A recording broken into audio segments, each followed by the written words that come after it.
Hello again, Homewood Patriot fans. Welcome to this episode of Legends of Homewood Football. In this edition, we move into Homewood's third decade of football, the 1990s, with our sixth legend, Robert Davis. Unfortunately, I was unable to make contact with Robert for an interview, but I have pieced together an episode featuring 3 guest interviews with legends in their own right to create what I think is still a good show that does justice to the impact that Davis had on Homewood history. Picking up where we left off in the story of Patriot football, in 1986, Homewood found their way back to the state championship for the first time in over a decade, but lost in the title game to Gaston. After that, Homewood went through 2 rebuilding years in 1987 and 1988, only winning 7 games and losing 13 in those 2 seasons. Yikes. The bright spot in 1988, however, was that just before the school year began, Robert Davis transferred into the school district, instantly making a huge impression on the Homewood coaching staff. In 1989, he became a starter at tailback during his sophomore year, helping the Patriots get back to their winning ways, as they went 7-3 in the regular season and returned to the playoffs before getting beat in a 13-6 game against Hillcrest Tuscaloosa. But it was in 1990 that Robert became a superstar, as the Patriots went 9-1 in the regular season, winning a region championship. Davis rushed for 2,258 yards. Whew! Behind Robert's legs and a stout Homewood defense led by defensive back Brian Greer and linebacker Eric Rebels, the younger brother of Mike and Chris Rebels, the Patriots returned to the championship game, which was played way down in the Mobile area, Pritchard to be exact, against Blunt. There the Patriots suffered a loss in a game that was billed as the Battle of the Running Backs, as Blunt featured their own superstar, Sherman Williams, who had a whopping 168 yards on 16 carries that night. Davis countered, however, with an amazing 271 yards on 26 carries. Imagine doing that in a state championship game. But it wasn't enough, as 2 second-half pick sixes doomed the Patriots to a painful loss in one of the most talked-about state championship games in Alabama history. Shaking off the defeat, however, Homewood and Davis picked up where they left off the next season, as they went undefeated during the regular season, winning every game in 25 to 35 point routes, with the closest game being an 18-point win on the road at Oxford. In the third round of the playoffs, the Patriots were matched up yet again with Gaston, for the first time since losing to them in the state championship game in 1986. This time the game was played in a packed Waldrop Stadium, where there was literally standing room only along the fences, even in the end zones. Another classic game resulted, but it was also another crushing loss, as Gaston won in overtime 10-7. Still, Robert Davis finished the season and his Homewood career as a major star. He rushed for 2,431 yards his senior year, averaging an amazing 9.2 yards per carry. Yes, folks, that's almost a first down per carry. He was also named Alabama's Mr. Football, still the only Patriot to earn that prestigious award that goes to the state's top high school football player. As you can imagine, Davis was recruited by darn near everybody, deciding to go to LSU. He played for 2 seasons in Baton Rouge before some physical problems and his mom's declining health brought him back to Birmingham, where he finished his career playing for UAB. At that point, he was still averaging 5.6 yards per carry, but a bulging disc and back surgery sadly led to the end of his playing days. Davis still lives in the Birmingham area, but is famously introverted and shy about doing interviews. However, in 2019, Fox 6's Sheldon Haygood was able to catch up with him for a television interview, a portion of which I share with you now. So, without further ado, let's bring in our 6th Homewood Patriot football legend, Robert Davis. Talking about himself does not come easy to Robert Davis, though if you look close enough, you can see the 46-year-old really misses playing football. It was pretty exciting, you know. I'm humble about it. I could say that. I mean, I've enjoyed my time. Back in the early 1990s, you'd be hard-pressed to find a more electrifying and exciting football player in the state of Alabama. I appreciate it, and I try to thrive on it. High school was great. Homewood, there's no better school than I would have ever, graduated from. Now, almost 30 years since his playing days at Homewood, Davis, a family man, father of 3, remains quiet about the struggles of life, but talks about how football has helped him face adversity. You're a competitor, and you always find strength in adversities and everything. I'm telling you, it's when you go through those two-a-days and leading up to games, it's pretty tough. Yeah. And you have to overcome obstacles. So, life is hard. Currently, Davis helps with some nonprofits in Birmingham, Alabama, and there is no argument. When it comes to the legends of high school football in Alabama, Robert Davis belongs. Sadly, that was a very short interview, I know, but I have way more coming your way. If you recall, when I was talking to our third legend, Doug Gann, we discussed the fact that no one has been involved in more Patriot football wins than Coach David Jones.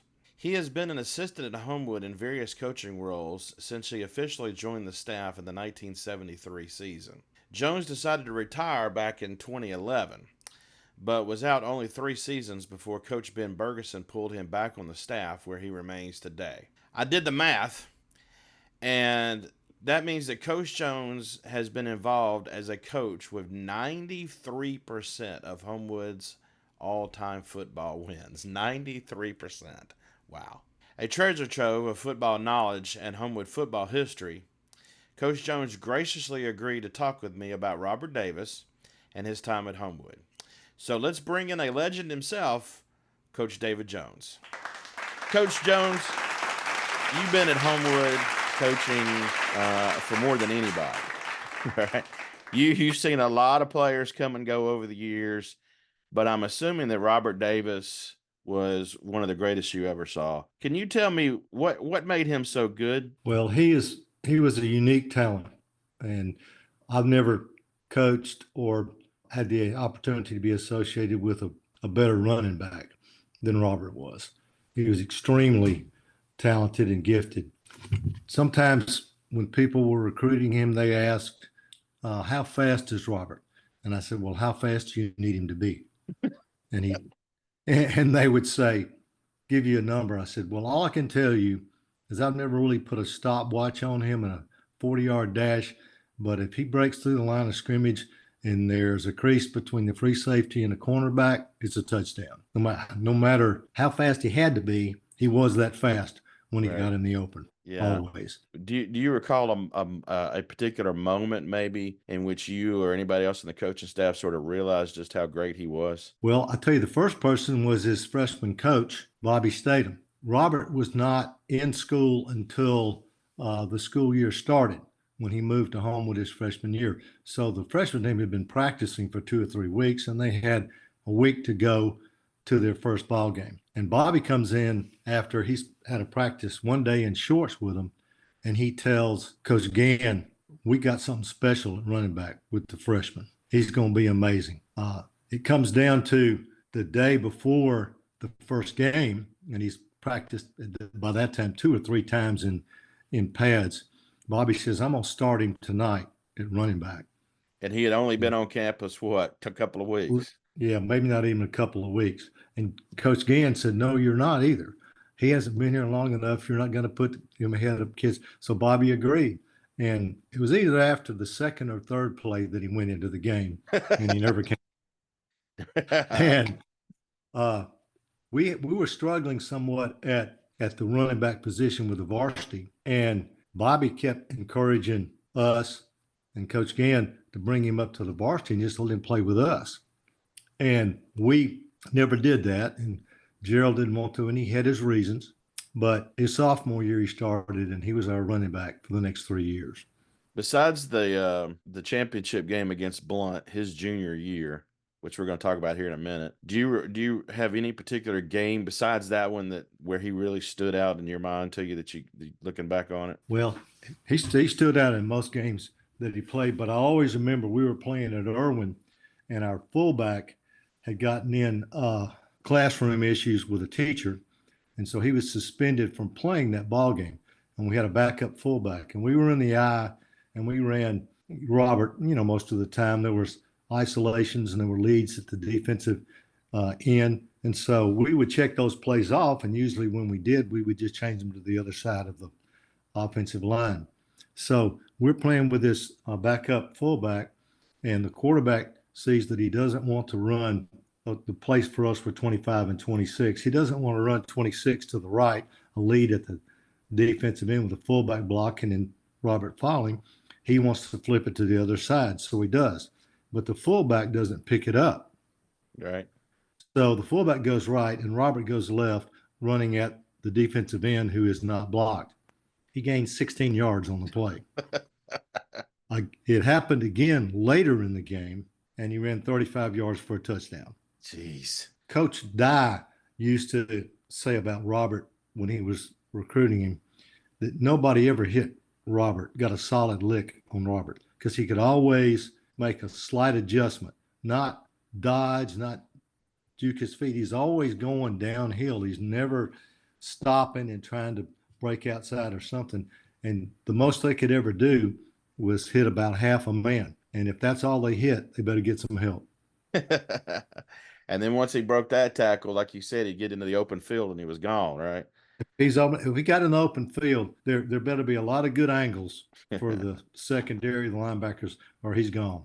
I just remember at that time period how much word of mouth he got, all around the Birmingham area and then around the state. I mean, going to the Homewood games to see him play became the hot ticket in high school football when he was around, for sure. Yeah, and Coach Gann would, he gained so many yards, but literally Coach Gann would take him out in a game where it was obvious that we were going to win, and all it was going to be was just unnecessary piling on if he kept giving the ball to Robert. Yeah. And I still remember many times he only played half a game in his junior and senior years. And in the third quarter, sometime he'd get pulled. And at halftime out at Irwin, we told Gerald, you really need to let him play in the second half, at least play one series in the second half. Robert's begging for it. And so Gerald agrees. And we go out, kick off, and on about the third or fourth play, we intercept the pass and score. And I'm standing next to Robert, and Robert looks at me, am I still going in? And I said, what do you think? And he said, no. I said, I think you're right. And he did. He didn't get to play the second half. Yeah, which, that leads to the unanswerable question of how many more yards could he have had in his career if it hadn't been for, sitting out so many second halves like that. Probably can't calculate it. Not calculable. You couldn't really. It would have multiplied quite a bit. Yeah. Maybe he might still hold the state record if that was the case. Correct. Okay. The most legendary game in his career, but also one of the most legendary games in Homewood history, was that game in the state championship in 1990 down at Blunt. Correct. Tell me about that game. I know we get down by 15 pretty quickly, and then it turns into a crazy show. What do you recall about that game? The first thing I remember is there were many nights that you would have said Robert made an amazing effort. His effort never shined hot more than that night. It may have been that much again at some point, but I just remember how hard he ran and how much effort he put into the game, the whole game. And of course, they had a great running back too as well. Yeah, Sherman Williams, right? Sherman Williams, correct. And so between the two of them, we go in at halftime, and Sherman is running all over us. And Mike Thorson, who unfortunately passed away this week, He said Mike was kind of at his wit's end about what to do with Sherman. And I said to Mike, Mike, he's not really running over so much as he's running around us and finding creases and everything else like that. We need to quit trying to be so physical with him and just kind of round him up. That's an oversimplification of what I said, but so we agreed, and that helped us tremendously in the second half. But Robert got run out of bounds on the sideline it was pretty late in the fourth quarter, and maybe on the drive where we threw the interception that they returned for a touchdown. And he landed on the ground there, and it was three or four guys pushing him out of bounds, crashed. And when they got up, Robert's laying on his back on the ground. And I really don't believe I've ever seen a player breathing as hard as he was. I mean, his chest was heaving and he just breathing hard. And Thorson looked down at him and said, "Get somebody else in at running back. We're going to kill him." And so Coach Gann hollered at somebody, and I can't even remember who was backing him up because there were seldom anybody else in the game but Robert at that point in the season. And he sent somebody in, and it was either 2 or 3 plays later, Robert's standing beside me and Coach Gann, and he's telling Coach Gann, I'm ready to go. I'm fine. I can go. Put me back in. He was the most competitive person I've ever been around. If anybody ever hit him a pretty good lick, he would jump up and run back to the huddle and start saying, give me the ball. Give me the ball. I want the football. And he was so competitive and so focused. And he was really something special. I know you're familiar with it. I was reading this morning, and I just want to make a quick quote. I was reading Wright Thompson's book. This was about Leo Messi, but this I thought applied to Robert. It said, nobody who is as great at something is normal.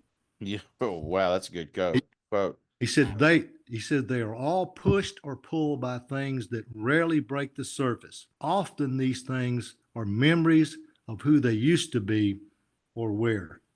And the used to be and where is probably the reason we had a hard time getting in touch with Robert. Yeah, probably so. That I was at that game. I remember I was so frustrated, to drive all the way down there and see that exciting game, and then we lose it basically because of 2 turnovers. Right. I do remember something else about that game that 2 things really that I wanted. One was the fans from Blount were extremely cordial to us, particularly after the game. They rushed the field, and you're a little concerned sometimes about that kind of situation. And right. they were just congratulatory to everybody. And I was walking out with Robert to the visitors' locker room. And as we left the field and crossed the track, started in that direction, we hear this voice just yelling at us, "Hey, number 30. Hey, number 30. And we looked at each other, Robert and I did, like, man, we're just going to keep on walking. We looked up, and he put his hands together like he was praying, and he said, "Please go to Alabama. Please go to Alabama." And we both kind of looked at each other again and walked into the locker room. That's great. Well, he unfortunately for me as an Alabama fan, he didn't go to Alabama, went to LSU. But Sherman Williams did go to Alabama and won a national championship. So that was a pretty legendary game. A legendary game indeed. Listen, wasn't Coach Jones great? Don't worry, we have more from him coming a little bit later. But now I want to bring in another guest who is also a legend in his own right. Famed Birmingham news and sports anchor Rick Carley. As I was putting together this show, it came to my attention that at essentially the same moment that Robert Davis was making state high school football history, a new TV show was born that forever changed the way that high school football was covered in our state. WBRC 6's Sideline show. Like many of you, I'm sure, I have very nostalgic memories of the early days of that show, and I'm very happy to say that Rick agreed to talk to me about those days, as well as his memories of Robert Davis. Yeah. Rick Carley, I'm just really, really humbled by the fact that you agreed to do this. You are definitely a celebrity in sports broadcasting in general in Birmingham. So I really appreciate you doing this. Yeah, not a problem.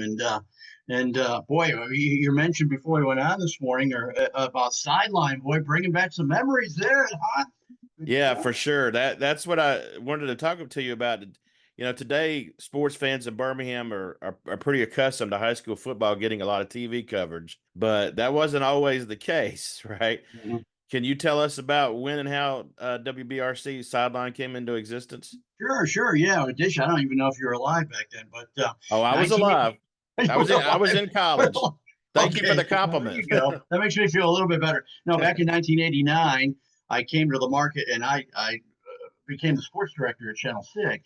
And the man I replaced was Eli Gold. Remember that Eli was a local broadcaster way Yeah. back then, and he had just taken the Alabama play-by-play gig in 1989, and he was kind of he wasn't on the set every night. You know, he was off doing NASCAR or, you know, leaving for Knoxville, Tennessee on a Friday. And I came along, they wanted a guy who was more steady in that role, and they hired me out of Florida.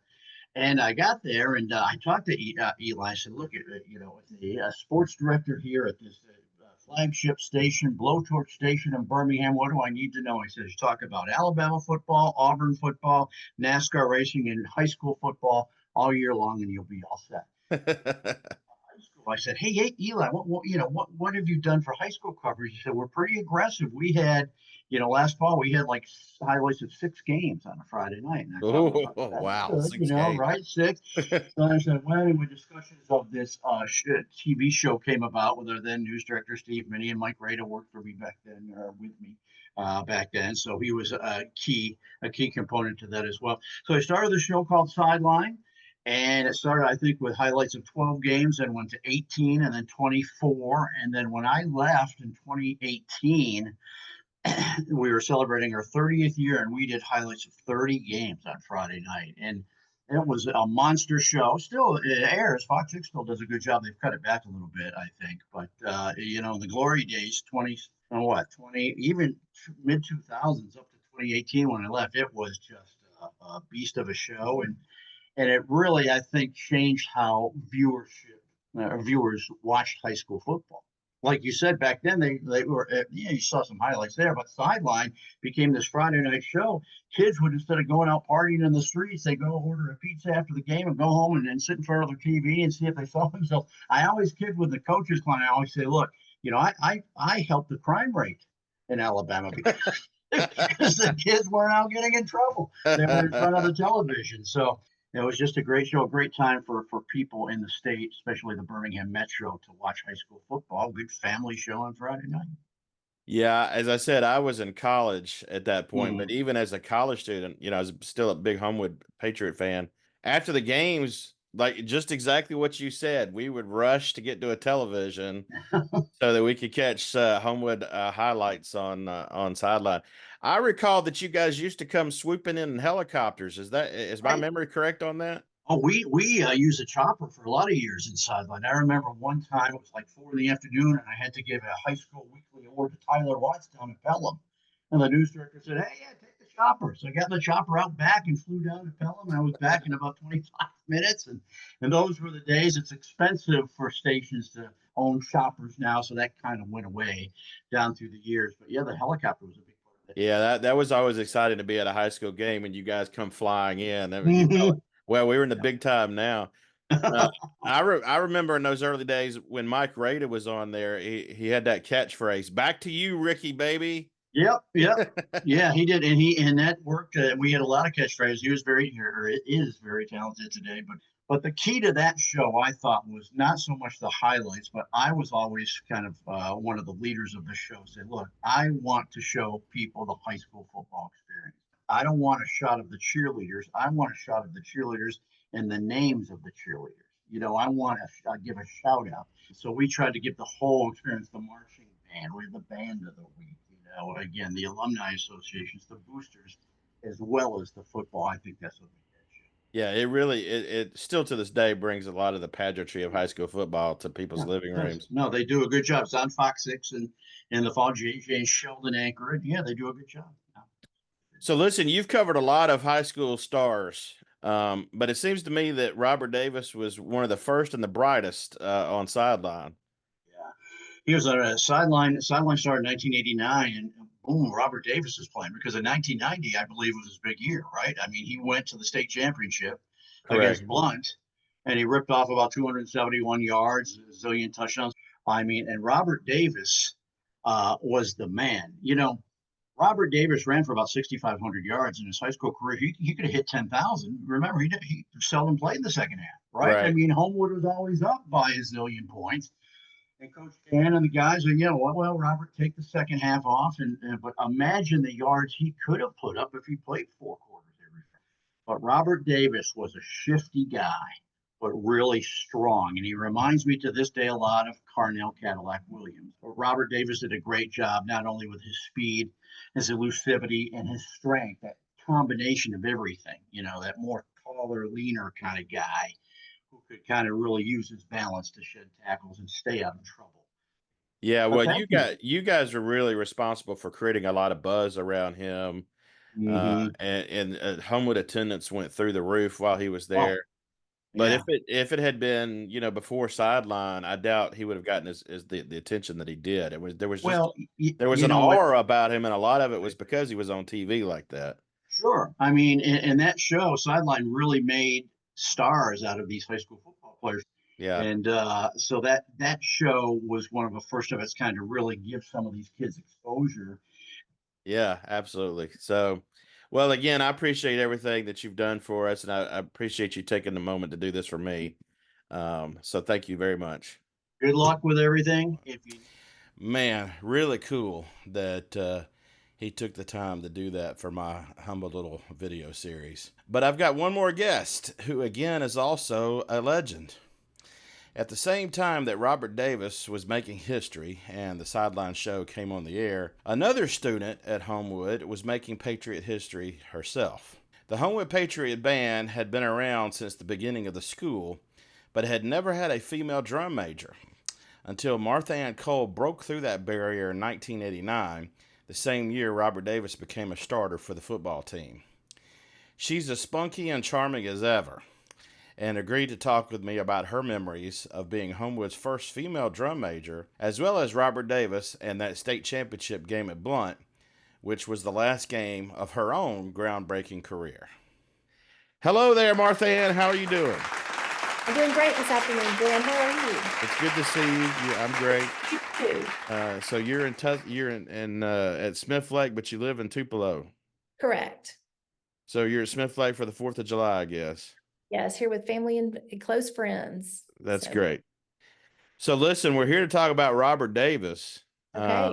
But there's no way that I can talk to you about Homewood history without asking you about your own moment of making Homewood history, being the first female drum major. So can we talk about that a little bit? Yes. When and why did you So- decide to try out for drum major, even though there had never been a female drum major before? One of my really good friends, Trey Munger, was going to try out, and I said, "Oh, I would love to try out for drum major, and I could be his assistant," because there had not been one. I didn't have my sights set on necessarily just being the drum major, but just getting in there and being one of the two. And so I will say that I was very pleasantly surprised when my name was called as the official drum major of Homewood High School, first female. So you went into the whole thing So- not thinking about, I'm going to make some history. I'm just hoping to maybe be an Oh, assistant. Exactly. I just wanted to be a part of it. Did you want, when you were named as the drum major, did you have any sort of sense of being a groundbreaker in that regard? I was shocked at first, and then it became apparent quickly because all of the previous drum majors were male, and their uniform was very unique and in line with the Patriot theme. The tri-cornered hat. The guys wore little short military type jackets. So Pat Morrow, the director of bands at the time, said, "We've got to create a feminine look," and he did not want me to look like a boy.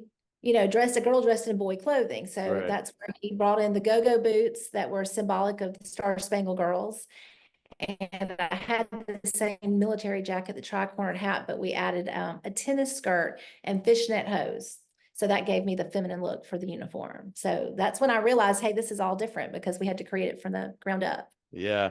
Yeah, I'm glad you brought that up because I was actually going to ask you about if you had any part in creating that uniform, because the drum majors still basically have that same uniform. So when you see them today marching around, you take pride in the fact that you helped to create that uniform.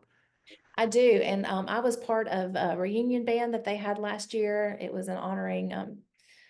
Pat Morrow was there, and then of course Ron Pence, the former director, and the current one, Chris Cooper, and they brought in all of the former band members and drum majors, and they had a hat for me. I was able to direct on the sidelines, and that was incredible experience, but to see that they kept the same theme, and the band has kept the same theme traditionally over the years. They've evolved, they've grown, in size, but the tradition of the Patriot uniform, just the whole program. Well, I'm sure you take pride in the fact that now, as you know, they've got like 6 drum majors, They do. and almost all of them are girls every year. Yes. Usually one guy and like 5 girls now. So that's pretty awesome. So and again, you feel that sense that you helped to lay the path for that. Yes, and the current drum majors, like the ones last year, like, oh my gosh, we hear you're the first girl. What was it like? And so, they kind of fangirled over me. It was kind of funny. So Oh, enjoyed that's it. great. That's really great. I'm glad that happened. Did you have any negative experiences or negative reactions from anybody? Did any jerk say anything to you rudely or? Not that I ever remember. It was just a phenomenal experience from the day I found out till the day I graduated. I was never put above the band. I mean, I know the drum major, performs, has the lead part in halftime show, and then, directing from the stands, but I really was, and all my best friends were members of the band. So I never felt anything negative, and I never felt like they thought I was lording over them, that it was Right. just, part of the group.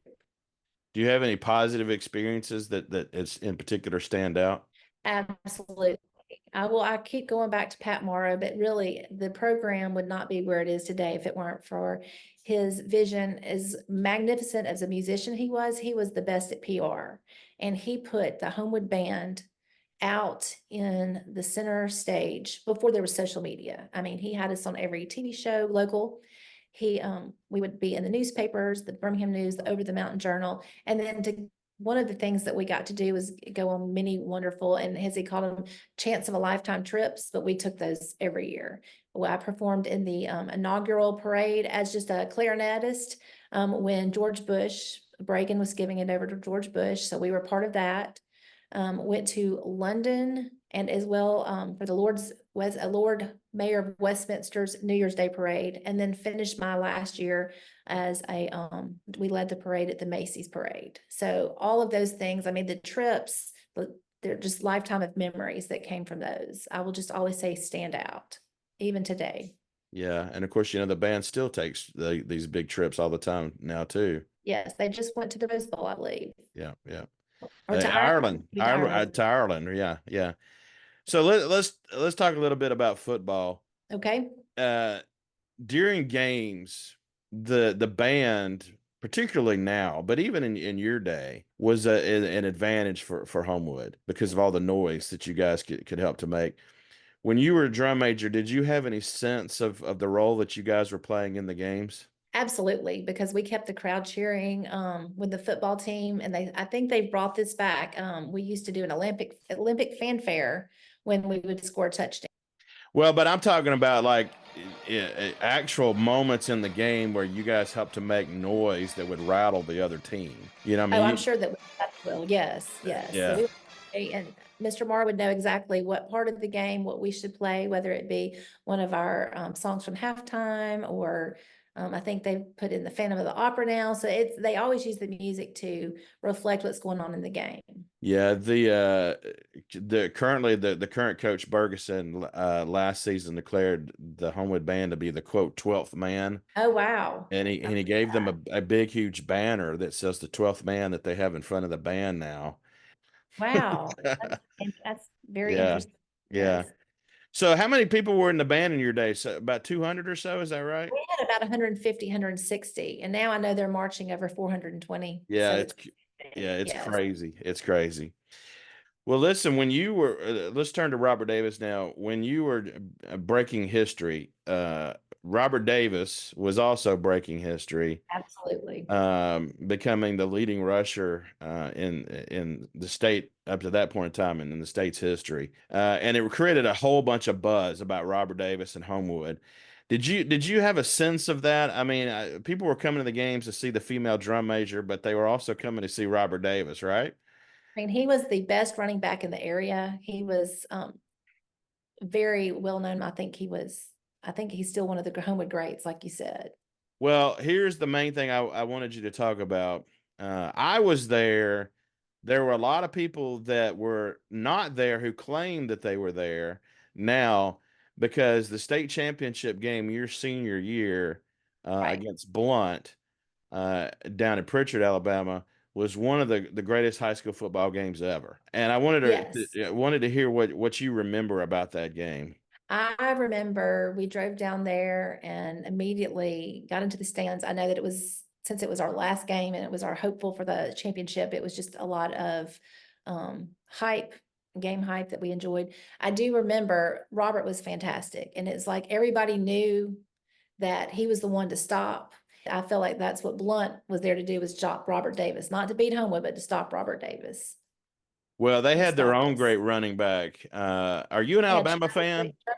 Yeah, Roll Sherman Tide, Williams. Yeah, Sherman Roll Williams. Tide. Yeah, Yeah, yeah, Sherman Williams, who went on to win a national championship. But so it was a duel between them back and forth, back and forth. Um, right. but it was your last game as drum major. Very last game.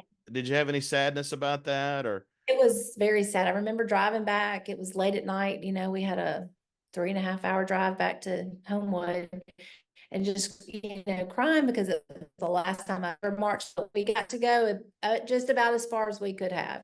We got to perform in every game, be a part of every game that entire season. Yeah, So, you got 15 full games your senior year, and that's the most you can get. So, right. but that was sort of a double whammy for you that we lost the state championship game and it was your last game as drum major. So you I had to have been pretty know. sad on the way home. It was sad. It was sad. Yeah. But Wasn't she great? And I wasn't kidding about her being a big part of the experience of going to Homewood games during those years.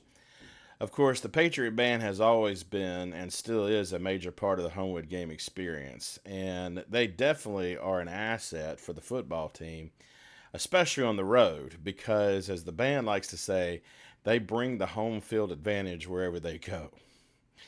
But because of Martha Ann's groundbreaking career, there really was a strong sense that Robert Davis was not the only special thing going on at Homewood during those days. Let's move on now, however, to the story of Robert's career, and I'll come back to Martha Ann at the end of the episode. As I discussed during the intro, after that loss at Blunt in 1990, the Patriots in 1991 were a dominating team that destroyed everybody they played in Robert's senior year, going undefeated as he was racking up state record numbers of yards. In the third round of the playoffs, however, the Patriots ran into our old nemesis, Gadsden, who had beaten the Patriots in the 1986 state championship game. Despite Robert's big offensive numbers that season, the 1991 game at Waldrop was a low-scoring slugfest. Let's return to Coach Jones to hear his memories of that game. Do you remember that game? Well, yes, I remember the plays that come to mind were really two things that happened in the overtime. First of all, they had an amazingly athletic defense as well. So there was some greatness versus greatness in that ball game, and that's the biggest crowd that was ever been in the Homewood Stadium. Literally between the fence and the stadium on the home side and the other side, there were people standing all the way in that whole gap and that whole way from one end zone to the other. Wow. There was no place to sit and everything. But we went to overtime and it was 7-7. They kicked the field goal, and then on first down we gave the ball to Robert and he ran to the 2-yard line. And then on the next play we went with the same thing. There was a lead inside, but normally we were in the I, but we were in the power I. We sent another blocking back in, and that forced the blocking back to be running a little tighter to the fullback, and the fullback running a little tighter to the quarterback.